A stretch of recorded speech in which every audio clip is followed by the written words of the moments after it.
Shohruxxonni Koreyada emas, qishlog'imda ko'rganday bo'ldim. O'zi qishlog'imizga bironta artist kelib qolsa, shunaqa odam ko'payib ketardi. To'g'risi, shunaqangi maza qildim, qishlog'imda yurganday bo'ldim. Buni meni bolamni yuzidan ko'rsangiz ham bo'ladi. Bir boshdan aytib bersam, boshlanishi zo'r boshlandi. Stollar qo'yib berishdi, maza qilib bolalarim bilan o'tirib konsert tomosha qilaman deb xayol surib tursam, hammasi shu yerdan boshlandi-da. Bitta opa keldi-da, Shohruxxon ashaqdan mashqa kelib ko'raman-u, yuzni ko'ra olmaymanmi? Ketdim o'rtaga deb o'rtaga chiqib oldi. Shu bilan hamma ketdi-da. Meni bo'yim kichkina bo'lsa, orqada hech narsa ko'rinmayapti deb men oldiga chiqib Shohruxxonni videoga tursam, u qaranglar, Shohruxxon asal ko'rmayapti meni deb kimlardir yurak chaqib turgan ekanda. To'chna asal bu paytda telefon o'ynab o'tirgan bo'lgan orqada. Appamiz men bora olmas ekanman, ikkita axrani qo'shib beraman sizga deb ikkita bolam qo'shib beruvdi.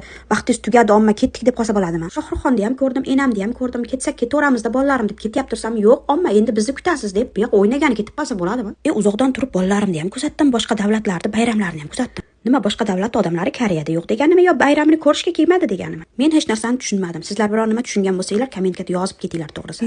Pokistonliklar hozir jim turdi, qarasa o'zbeklar avjida, o'zbeklarda qolamizmi deb bular ham boshlab ketdi.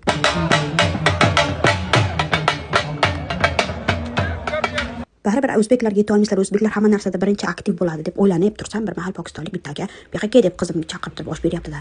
To'xta qizim, birinchi meni yeb ko'ray. Menga hech narsa bo'lmasa, keyin sen yeysan" deb yeb ko'rdim. Suviga ikkita qalampir solgan bo'lsa, ko'p qaynagandan ochilib ketibdi shekilli. Oshlari juda ham achchiq ekan. Koreyada qanaqa konsert bo'lib o'tdi deb so'raganlar uchun aytib o'taman. MAMF 2025 turfa xil madaniyatlar festivali bo'lib o'tdi.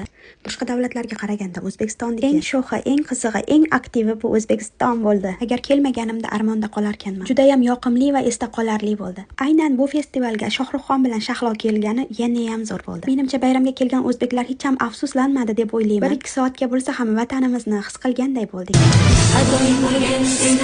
O'zbekiston hech kimga bermaymiz seni.